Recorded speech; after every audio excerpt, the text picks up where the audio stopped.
अस्सलाम वालेकुम नाज़रीन, तेलंगाना एक्सप्रेस में आपका इस्तकबाल है। मैं हूं नाज मिर्जा। न्यूज़ की शुरुआत करेंगे हेडलाइन से। तेलंगाना असम्बली इजलास का इनेकाद। वज़ीर आला रेवंत रेड्डी, रियासती वज़रा, BRS अपोजिशन लीडर KCR समेत दीगर अरकान की शिरकत। इजलास में अंजहानी साबिक़ा MLA राम रेड्डी, दामोदर रेड्डी और कोंडा लक्ष्मा रेड्डी को पेश किया गया खिराज अक़ीदत।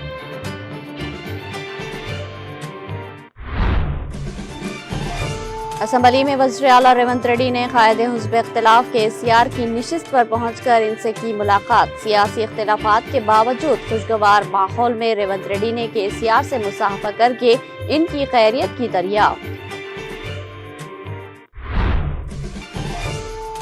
BRS दरियाओं के पानी की तकसीम पर बहस के लिए तैयार। हुकूमत अपनी नाकामियों से तवज्जो हटाने बहस का रुख मोड़ सकती है। असम्बली में मीडिया से गैर रस्मी बात करते हुए के तारिक रामा राव का इजहार ख्याल।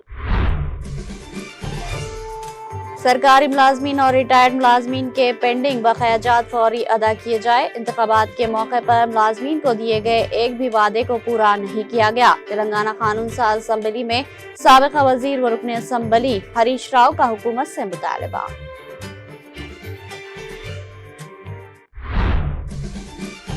ऐवान असम्बली में मजलिसी रुकन असम्बली माजिद हुसैन ने नामपल्ली सरकारी दवाखाने की बदहाली पर उठाए सवाल। हुकूमत से फौरी इक़दामात का किया मुतालबा। जवाब में रियासती वजीर मोहम्मद अजहरुद्दीन ने कहा, माजिद हुसैन के तमाम नुकात को कर लिया गया नोट।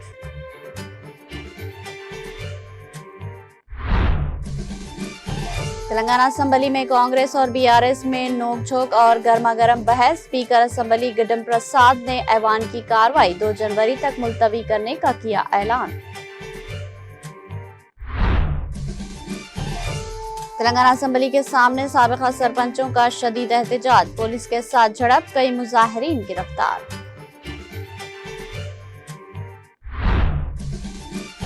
तेलंगाना में सर्दी की लहर, कई अजला के लिए ऑरेंज अलर्ट जारी। आइंदा 2 दिनों तक खुश्क मौसम और शदीद सर्दी बरकरार रहने महकमे मौसमियात की पेशकयासी।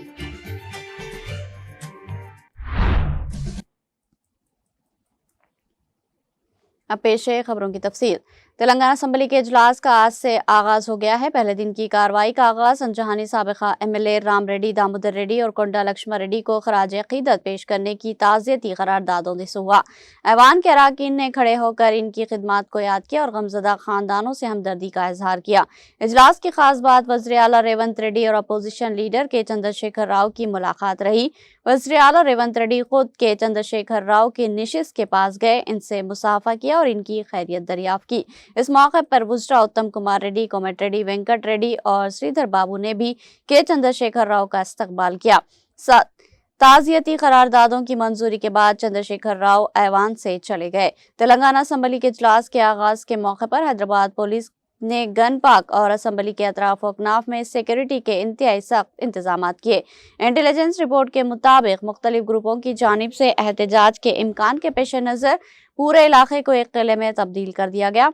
असम्बली के गर्दोनवाब में 3 दर्जे का सिक्योरिटी सिस्टम नाफिज किया गया, जहां तकरीबन 1000 पुलिस मुलाजमीन अहम मुकामात पर तैनात किए गए ताकि अमन व अमान की सूरत हाल बरकरार रहे और किसी भी नाखुशगवार वाक़ये को रोका जा सके।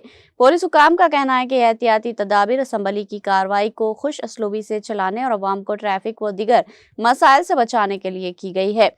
फिलहाल असम्बली के गर्दोनवाब में पुलिस की सख्त निगरानी जारी है और किसी भी मशकूक नकलो हरकत पर नजर रखी जा रही।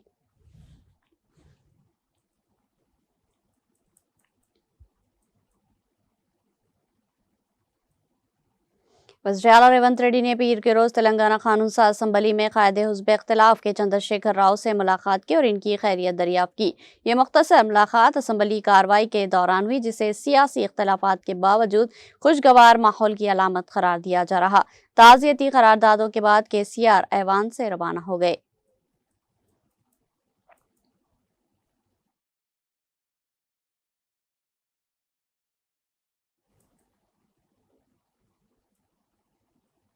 तेलंगाना असम्बली के सरमाई इजलास के पहले दिन हुक्मरान जमात कांग्रेस और असल अपोजिशन बीआरएस सरकार में बहस व तकरार के बाद स्पीकर जी प्रसाद कुमार ने ऐवान की कार्रवाई 2 जनवरी तक मुलतवी कर दी।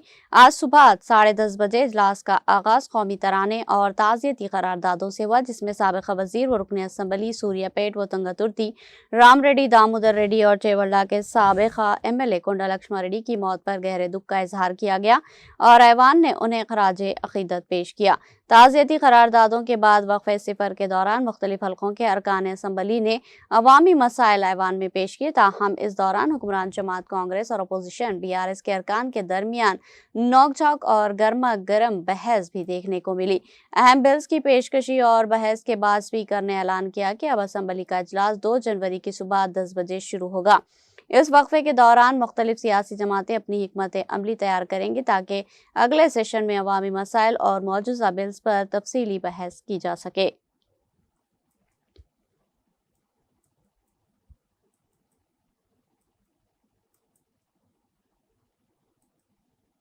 बीआरएस के कारगुजार सदर तारिक रामा राव ने पीर को इस अज़्म का इजहार किया कि पार्टी असम्बली में दरियाओं के पानी की तकसीम और आबपाशी के प्रोजेक्ट्स के बशमूल तमाम अहम मसाइल पर बहस के लिए मुकम्मल तौर पर तैयार है। ताहम उन्होंने वज़ीर आला रेवंत रेड्डी और इनके वज़रा की मौजू पर गिरफ्त के सिलसिले में शुकूक ज़ाहिर करते हुए कहा कि हुकूमत अपनी नाकामियों से तवज्जो हटाने बहस का रुख मोड़ सकती है। असम्बली में मीडिया से गैर रस्मी बातचीत करते हुए रामा राव ने कहा कि वज़ीर आला दरियाओं के तास और बड़े डैमों के बारे में बुनियादी मालूमात नहीं रखते, जिसका अंदाजा इनके गुज़िश्ता बयानात से होता है।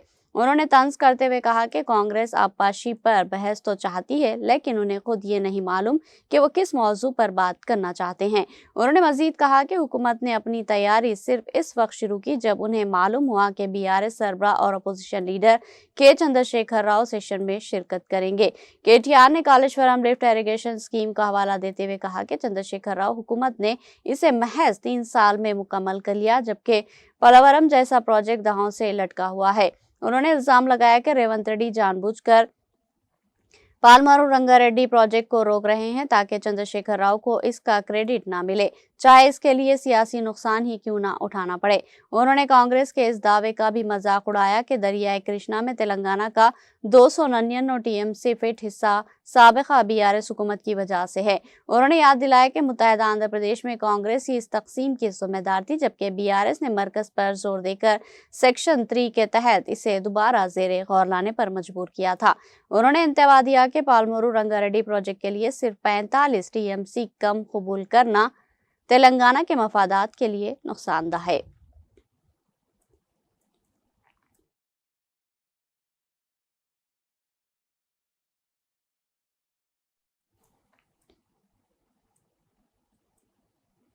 साबिक़ वज़ीर व बीआरएस रुकन असम्बली टी हरीश राव ने ऐवान असम्बली में बात करते हुए वाज़ेह किया कि बीआरएस के दौर में सरकारी मुलाजमीन को देने वाले पीआरसीडीए या रिटायरमेंट फवायद से मुतालिक 1 रुपया भी बाकी नहीं छोड़ा गया था। उन्होंने कहा कि कांग्रेस हुकूमत ने इंतखाबात के मौके पर मुलाजमीन को दिए गए एक वादे को भी पूरा नहीं किया।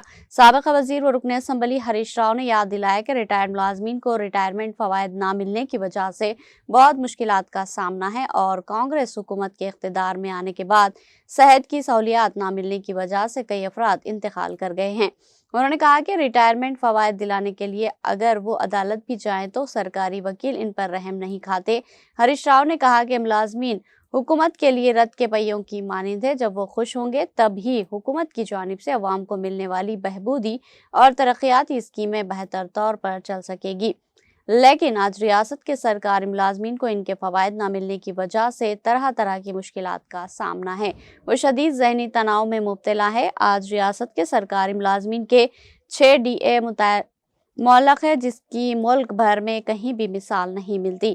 कांग्रेस हुकूमत इख्तिदार में आए 2 साल हो गए, लेकिन मुलाजमीन को पीआरसी नहीं दिया गया। हरीश राव ने याद दिलाया कि माजी में केसीआर के दौर में एक बार 39% और दूसरी बार में 43% पीआरसी दिया गया था। उन्होंने हुकूमत से मुतालबा किया कि मुलाजमीन के लिए ईएचएस एम्प्लॉयज हेल्थ स्कीम को भी नाफिज किया जाना चाहिए और मुलाजमीन के जीपीएफ और दीगर तमाम मौज़े फौरी तौर पर जारी किए जाने चाहिए। उन्होंने बताया कि आज रिटायरमेंट मुलाजमीन को इनके फवायद न मिलने की वजह से बहुत मुश्किलात का सामना है। रकम न होने की वजह से, मुनासिब इलाज न मिलने की वजह से तकरीबन 39 रिटायर मुलाजमीन अपनी जान से हाथ धो बैठे हैं।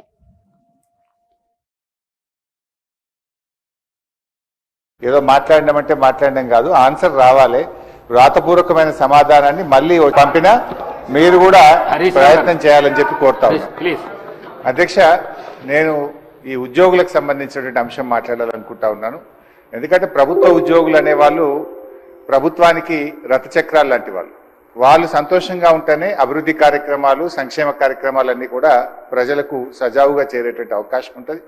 ఈ రోజు వాళ్ళందరూ కూడా తీవ్రమైనటువంటి మనోవేదనతో, ఆవేదనలో ఉన్నటువంటి పరిస్థితి ఉంది.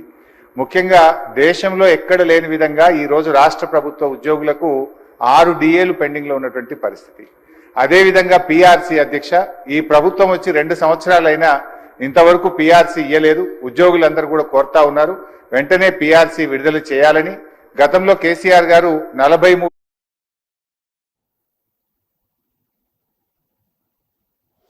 तेलंगाना असम्बली में आज नामपल्ली के मजलिस रुकने असम्बली माजिद हुसैन ने जीरो ओवर के दौरान नामपल्ली हल्के में मौजूद बड़े सरकारी दवाखाने और एक वोकेशनल जूनियर कॉलेज की खस्ताहाली पर हुकूमत की तवज्जो मबजूल करवाई। उन्होंने कहा कि वो इस मौके के लिए शुक्रगुजार है और ऐवान के जरिए हुकूमत के सामने नामपल्ली हल्के के संगीन मसाइल रखना चाहते हैं।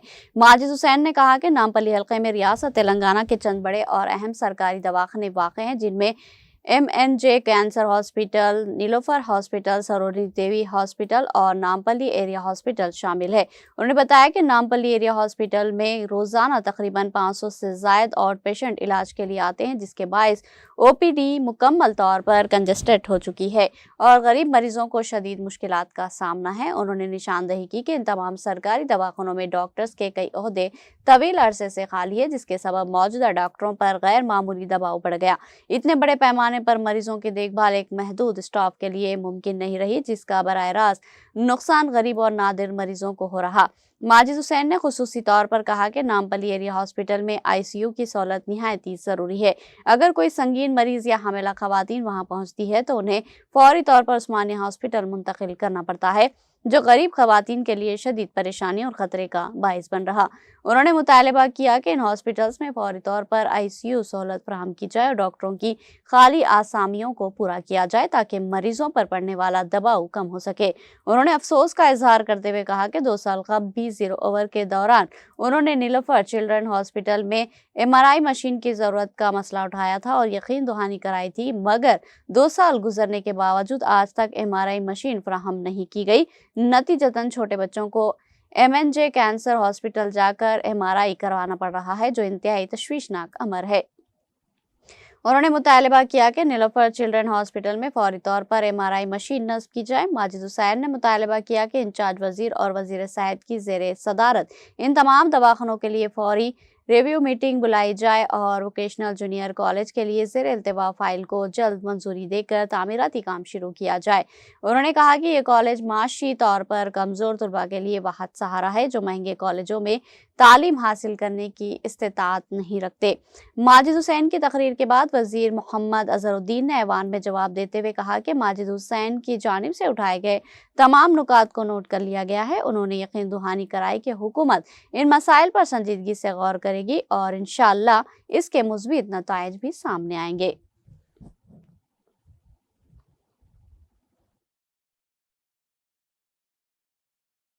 और बारिशों में हर एक मीडिया ने रिपोर्ट किया है कि ये पर्टिकुलर कॉलेज पूरा डिलैबरेट कंडीशन में है और यहाँ पे जो बच्चे पढ़ रहे हैं इनकी जिंदगियों को खतरा है।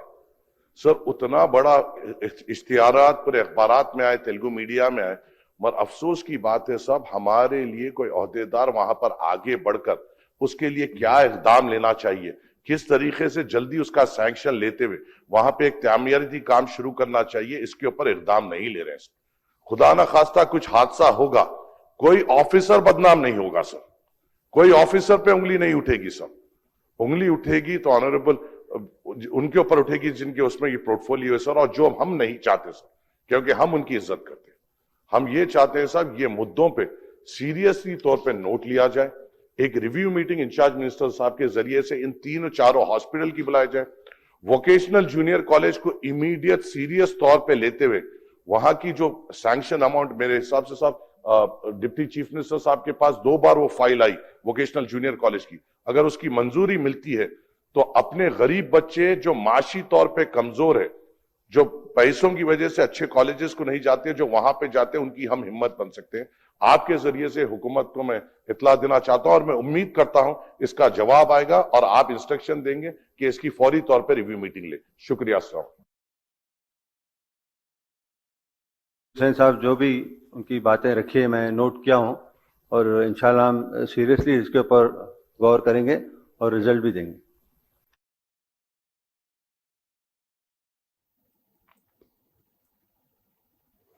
रुकन असम्बली नारायण के डॉक्टर पी संजीव रेड्डी ने आज तेलंगाना असम्बली में मुखातिब करते हुए कहा कि सिंगूर प्रोजेक्ट से हल्के असम्बली नारायण खेड़, हल्के असम्बली जहराबाद, हल्के असम्बली इंदौल को पीने के पानी और खेतों को काश के लिए छोड़ा जाता है। प्रोजेक्ट की मरम्मत के लिए पानी छोड़ने से मज़कूरा हल्कों में मुश्किलात दरपेश आती है। उन्होंने बसवेश्वरा प्रोजेक्ट की तामीर के लिए रकम मंजूर करने की अपील की। उन्होंने कहा कि हल्के असम्बली में महकमे जंगलात वक्त पर अराजी के मसाइल हल नहीं करने पर CRR&B के रोड्स की तामीराती कामों में रुकावट की वजह से कॉन्ट्रैक्टर्स काम करने में दिलचस्पी नहीं दिखा रहे। रुकन assembly doctor P Sanjeev Reddy ने नए मंडल तड़कल के मंजूरी के अहकाम जारी करने का मुतालबा किया।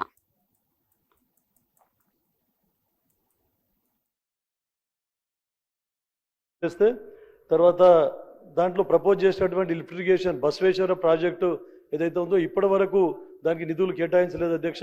దానికి నిధులు కేటాయించి దాన్ని ముందుకు తీసుకుపోవాలి. మా ప్రాంత ప్రజలకు మొత్తం 1,60,000 ఎకరాలకు సాగునీటిని ఇచ్చే విధంగా అది రూపుదిద్దించింది కాబట్టి దానికి బడ్జెట్ కేటాయించాలని చెప్పేసి కోరుతా ఉన్నాను అధ్యక్ష. దాని తర్వాత ఇంకోటి, గతంలో జలగం వెంగళరావు గారు ఈ సింగూర్ ప్రాజెక్ట్ ఎప్పుడైతే కన్స్ట్రక్ట్ చేసినారో అది నిజాం సాగర్ కి బ్యాలెన్సింగ్ రిజర్వాయర్ గా అప్పుడే వారు దూరదృష్టితో ఆలోచించడం జరిగింది ప్రభుత్వం. ఎందుకంటే దానికి కూడా మళ్ళీ సింగూరికి కూడా, ఎందుకంటే టోటల్ గా అక్కడ బ్లాక్ సాయిల్ ఉంటుంది, దానికి కూడా బ్యాలెన్సింగ్ రిజర్వాయర్ ఒకటి ఏదైనా ఒకటి చిన్నపాటి డ్యామ్ కన్స్ట్రక్ట్ చేయాలని చెప్పేసి గతంలోనే ప్రతిపాదన ఉండింది. దాన్ని ఇప్పుడు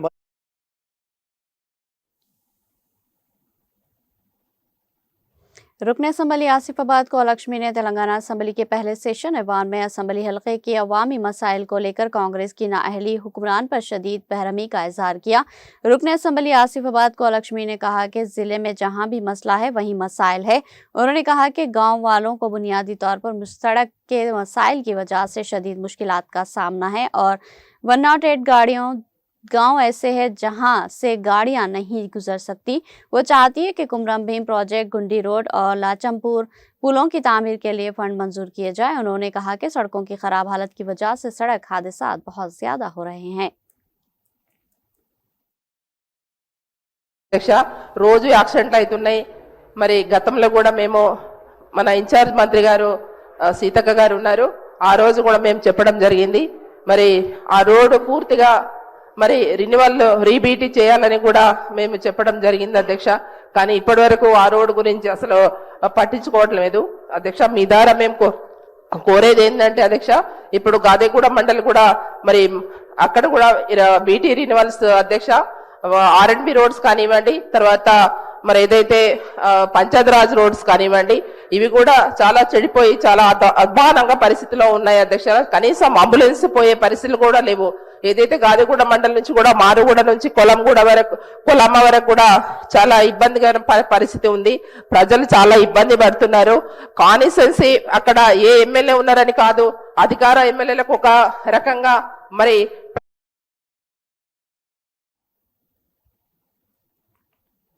जारिया सेशन असम्बली के पहले दिन साबिका वजीर व बालकुंडा MLA विमला प्रशांत रेड्डी ने भीमगल म्यूनसिपालिटी से मुतालिक 100 बिस्तरों के अस्पताल और वेज और नॉन वेज मरबूत मार्केट के कामों की पेशरफ्त और 0 ओवर के दौरान ज़ेर इल्तिवा बिलों की अदायगी को हुकूमत की तवज्जो में लाया।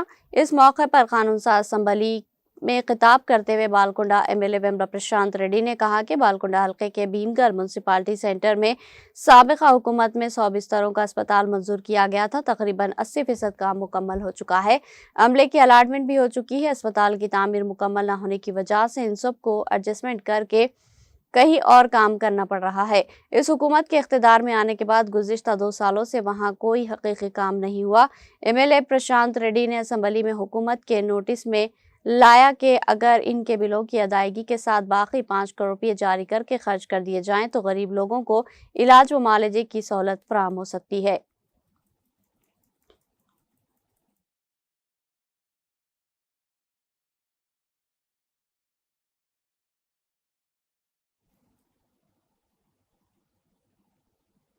करीमनगर के रुकन असम्बली गंगुला कमलाकर ने आज तेलंगाना असम्बली में बात करते हुए रियासती हुकूमत से दरख्वास्त की कि तिरुपति और सबरीमला जैसे मुकद्दस मकामात पर तेलंगाना के अफराद के लिए तेलंगाना भवन तामीर किया जाए। बालकुंडा के रुकन विमला प्रशांत रेड्डी ने बताया कि भीमगल में 100 बिस्तरों वाले अस्पताल का 80% काम मुकम्मल हो चुका है। हुकूमत महज 5 करोड़ रुपये जारी करे इसे मुकम्मल करे। अनकरीब अंबरपेट के रुकन असम्बली कालेरू वेंकटेश ने मूसा रामबाग ब्रिज की तामीर जल्द मुकम्मल करने का मुतालबा किया।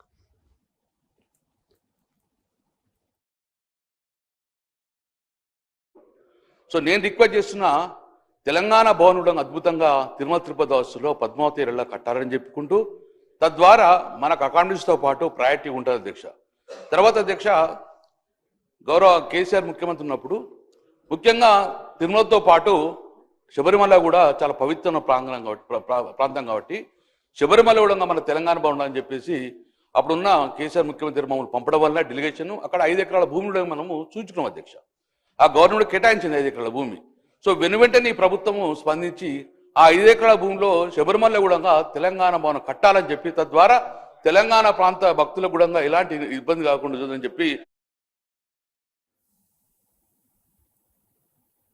तेलंगाना असम्बली में आज रियासत में यूरिया की फराहमी का मसला जेर बहस आया। हल्का असम्बली दुबाग के रुकन के प्रभाकर रेड्डी ने किसानों को दरपेश मुश्किलात का जिक्र करते हुए कहा कि रियासत में यूरिया की शदीद किल्लत है और हुकूमत की जानिब से मुतारुफ कराई गई नए ऐप के जरिए यूरिया के हसूल के मसले पर किसानों में तशवीश पाई जाती है। इस मसले पर रद्दमल जाहिर करते हुए वजीर जुब्बली कृष्णा राव ने वजाहत की कि यूरिया की सप्लाई का मामला बराह रास्त मरकजी हुकूमत के दायरे इख्तियार में आता है। उन्होंने कहा कि मरकजी हुकूमत की जानिब से रियासत की जरूरत के मुताबिक वाफिर मिकदार में यूरिया फराहम न किए जाने की वजह से किसानों को मुश्किलात का सामना है। वजीर ने मजीद वाज़ेह किया कि रियासती हुकूमत ने ऐप का निज़ाम सिर्फ इसलिए मुतारुफ कराया ताकि दस्तियाब यूरिया की तमाम किसानों में मसावी और शफाफ तरीके से तकसीम किया जा सके। वक्फे सिफर के बाद स्पीकर ने असम्बली की कार्रवाई को 2 जनवरी तक के लिए मुलतवी कर दिया।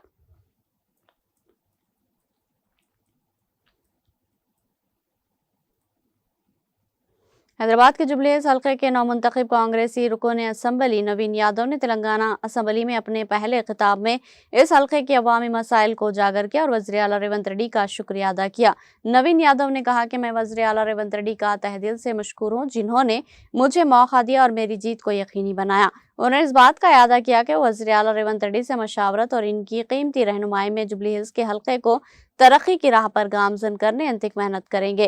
एमएलए ने एक संगीन मसले की तरफ तवज्जो दिलाते हुए कहा कि बारिश के दौरान कृष्णा नगर का इलाका ज़ेर आब आ जाता है जिसकी वजह से वहां के अवाम को शदीद मुश्किलात का सामना करना पड़ता है। उन्होंने निशानदेही की कि जुबली हिल्स के कई इलाकों में हाई टेंशन बिजली की तारों की वजह से लोग खौफ और खतरे के साए में जिंदगी गुजार रहे। नवीन यादव ने हुकूमत से पुरजोर अपील की कि कृष्णा नगर में निकासी आब के निज़ाम को बेहतर बनाया जाए और हाई टेंशन तारों के मसले का मुस्तकिल हल निकाला जाए ताकि अवाम को दरपेश परेशानियों का खात्मा हो सके।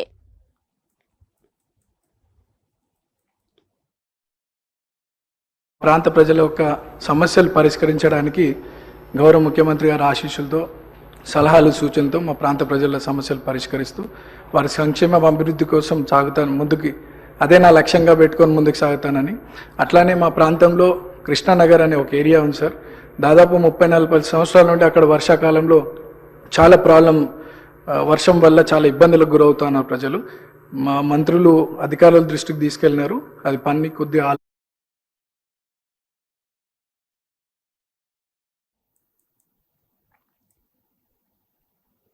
वाजिबुल अदा बिलों की अदायगी के मुतालबे पर साबिक़ा सरपंचों की जानिब से तेलंगाना असम्बली के घेराव की कोशिश के बाद आज असम्बली के अतराफ व अकनाफ का इलाका मैदान जंग बन गया। साबिक़ा सरपंचों ने इल्ज़ाम लगाया कि हुकूमत इनके 531 करोड़ रुपये के बकाया जात जारी करने में टाल मटोल से काम कर रही, जिसके खिलाफ उन्होंने एहतजाज का रास्ता इख्तियार किया। मुजाहिरीन की एक बड़ी तादाद ने जैसे असम्बली की तरफ पेशकदमी की, वहां तैनात पुलिस फोर्स ने उन्हें रोकने की कोशिश की। इस दौरान पुलिस और साबिक़ा सरपंचों के दरमियान धक्कम-पील और झड़पें हुई, जिसमें मुबैना तौर पर कुछ मुजाहिरीन के जख्मी होने की भी इत्तला है। पुलिस ने मुजाहिरीन को जबरदस्ती घसीट कर गाड़ियों में डालकर मुख्तलिफ पुलिस स्टेशनों को मुंतकिल कर दिया।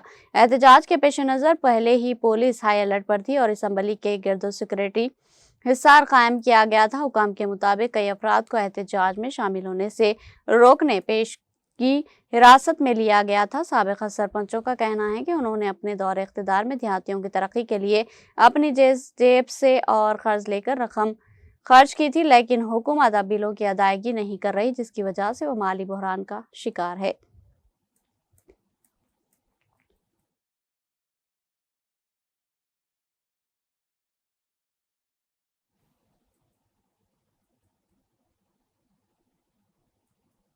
यहाँ लेंगे एक छोटा सा वक्फा।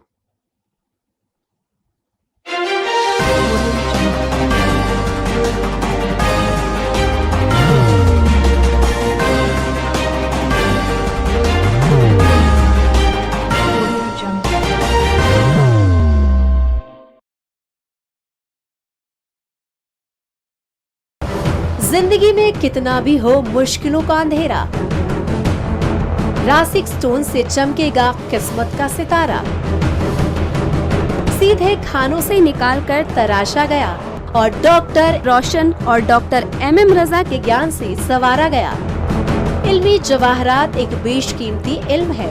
ये जिंदगी के हर मोड़ पर हमें आगाही देता है। हमारी नाकामयाबी, कारोबार में परेशानी, शादीशुदा जिंदगी में तनाव, औलाद की परेशानी, प्यार के मसाइल, लव मैरिज, पैसों की तंगी, पढ़ाई में असफलता, सेहत में खराबी, क्या यही है जिंदगी? कैसे मिलेगी हमें इन सब से राहत? इन सब मुश्किलों से निजात पाने के लिए जेमोलॉजिस्ट डॉक्टर रोशन और डॉक्टर MM रजा से एक मुलाकात बदल सकती है जिंदगी और तकदीर दोनों। Bangalore, Hyderabad, Visakhapatnam, Vijayawada, Dubai, Delhi, Mumbai. One visit can change your life.